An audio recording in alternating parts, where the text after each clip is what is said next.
TDAH e DIVA-5, qual é a relação entre essas duas siglas?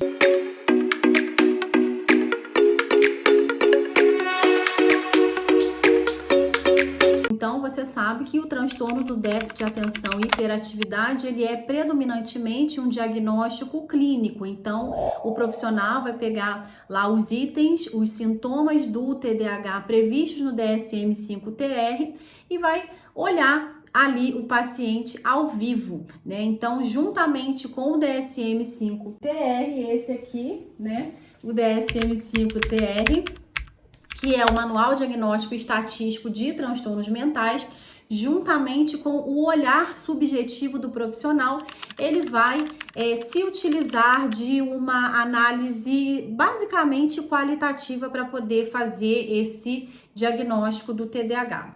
Mas existem alguns critérios que são um pouquinho mais quantitativos, um pouco mais estruturados, que também podem ajudar esse profissional a suportarem essa decisão, né?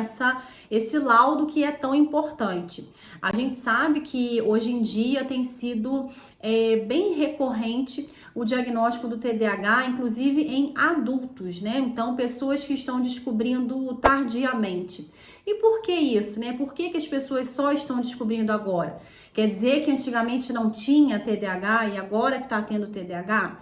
Não é essa a explicação, né? Então, a gente consegue observar pela literatura científica que hoje em dia, de fato, aumentaram-se os critérios. Então, os critérios diagnósticos, eles estão mais precisos. Então, os marcadores, né, do TDAH, assim como outros transtornos também, como o autismo, por exemplo, né, eles são bem demarcados ali no DSM. Então, a gente consegue observar aí um número maior de pessoas que possivelmente já estavam anteriormente, né, desde crianças, dentro do diagnóstico, mas só agora com os novos instrumentos que de fato receberam esse laudo. Não é um laudo qualquer, né? Ele não pode ser precipitado, ele precisa ser de fato bem organizado.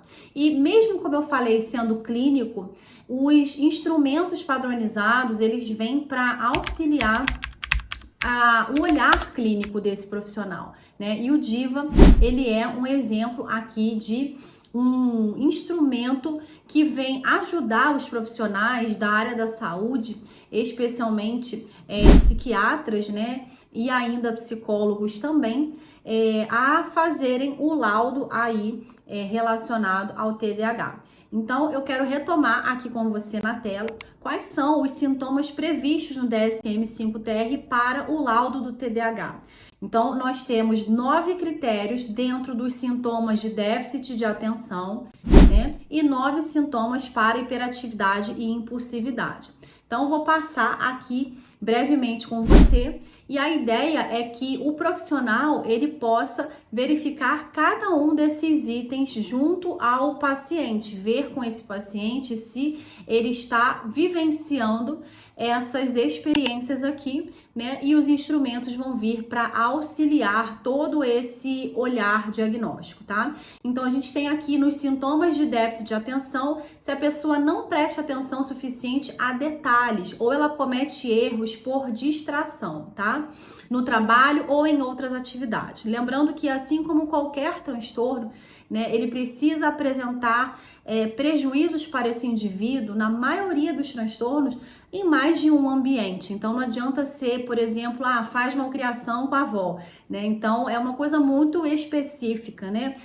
Um transtorno, ele de fato, ele vai perpassar diferentes ambientes e o TDAH não é diferente quando vem fazer esse olhar, tá? No segundo sintoma do déficit de atenção é se a pessoa tem dificuldade em se manter concentrada durante as tarefas.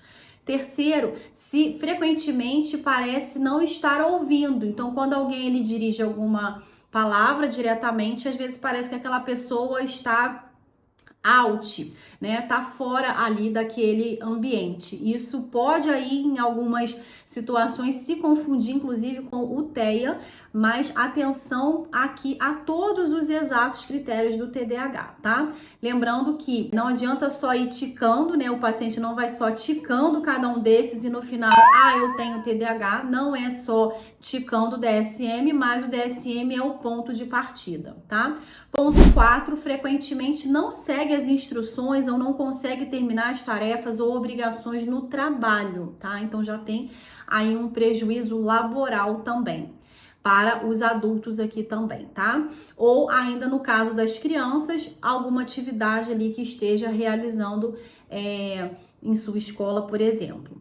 A 5, frequentemente tem dificuldade para organizar tarefas e atividades. Então, vamos para casa de alguém. Então, todo aquele passo a passo de arrumar a mochila, tomar seu café, por exemplo, né? Tem uma dificuldade aí em organizar tarefas e atividades. Claro que são exemplos bem básicos, mas é para você já poder se ambientar com os sintomas previstos, então, do TDAH à luz do DSM-5-TR. O 6º é se a pessoa frequentemente evita ou tem aversão ou reluta em envolver-se em tarefas que requeram um esforço mental continuado. Então, vamos fazer um jogo de xadrez, né? Vamos fazer aqui um bom quebra-cabeça de 1000 peças, né? Ou um pouquinho mais de peças que às vezes aquela pessoa não vai querer, né? E às vezes ela é até confundida com uma pessoa preguiçosa, tá?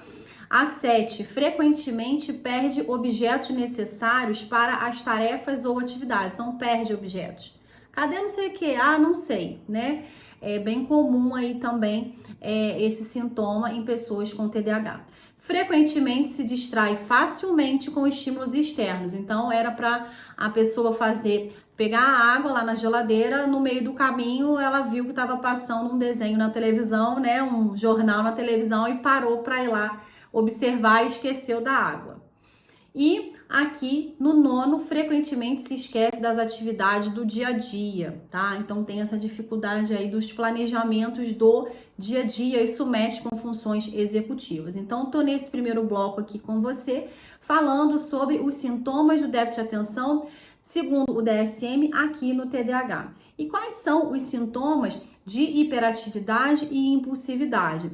Aqui no primeiro critério, são 9 sintomas também, né? Então, o primeiro sintoma é se essa pessoa mexe de forma irrequieta as mãos e os pés ou remexe-se na cadeira quando está sentada. É uma pessoa, inclusive, que tem dificuldade de permanecer sentada. 2, frequentemente se levanta do lugar em situações em que é esperado que permaneça sentado. Então, essa agitação motora, né? Muitas pessoas com TDAH têm essa agitação motora. Lembrando que a agitação, ela não é apenas aparente, né? Então, é uma agitação muitas vezes cerebral, é aquele pensamento ali inquieto. Muitas das vezes, ou seja, esse indivíduo pode até estar sentado, mas ele fica sentado, né? Mas vamos dizer que ele fica sentado, mas a cabeça dele não para, né? Então, existe sim uma inquietação cerebral, né? Porque essa inquietação motora, ela vai começar no nosso sistema nervoso central, tá? Por isso que também interfere nos pensamentos que podem estar mais acelerados. No ponto 3, frequentemente corre ou sobe nas coisas em situações em que isso é inapropriado, tá? Então, em adolescentes ou adultos, pode se limitar a sensações de inquietação. Às vezes, pode até ser confundida com a estereotipia motora do autismo, tá? Então, sempre pontos aí de atenção. Percebe que o autismo e o TDAH, eles podem ter pontos de coincidência, tá? Mas a forma de fechar o laudo, ela é diferente, porque vem todo o pacote, não adianta só a pessoa ter aqui uma inquietação motora, tá? Ponto 4, frequentemente tem dificuldade em dedicar-se tranquilamente a atividades de lazer. Então, de fato, aí, mais uma vez, a dificuldade do repouso, tá? Ponto 5, o sintoma 5, frequentemente está a 1000 por hora ou age como se estivesse ligado a um motor. Você conhece alguém assim? Porque essa pessoa pode, né, estar vivendo um dos sintomas do TDAH. Ponto 6, o sintoma 6, frequentemente fala excessivamente. Então, aquilo que o nosso cérebro está ali agitando começa a se traduzir em palavras. Então, fala, e muitas vezes, né, existem pessoas até que podem gaguejar ao falar, porque pensam mais rápido do que a palavra de fato se processa, tá? Ponto 7, frequentemente dá as respostas antes que as pessoas perguntem, às vezes até fazendo prova, aquele aluno que já deu a resposta antes de ler o enunciado, tá? Ponto 8, frequentemente tem dificuldade em esperar pela sua vez.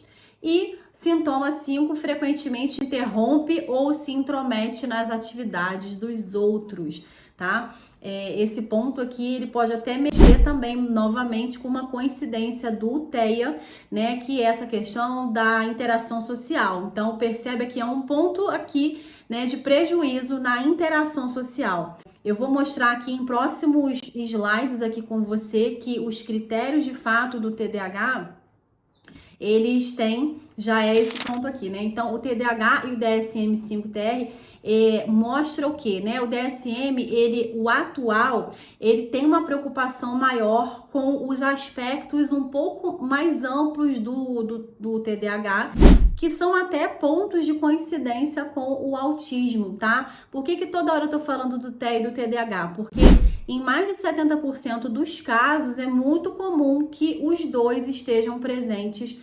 na vida do indivíduo, tá? O TDAH junto com o TEA. Mas não quer dizer, né, que uma pessoa com TDAH tenha autismo, tá?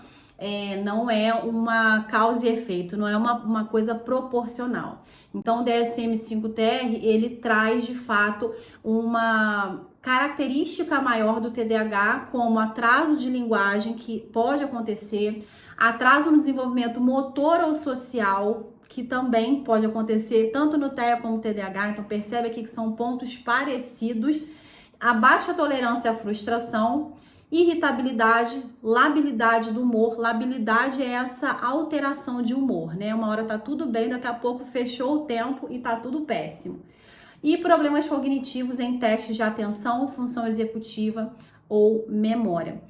No próximo bloco eu vou comentar com você como que então a gente consegue um dos pontos principais para diferenciar o TEA e o TDAH, já que eles têm tantos pontos de coincidência.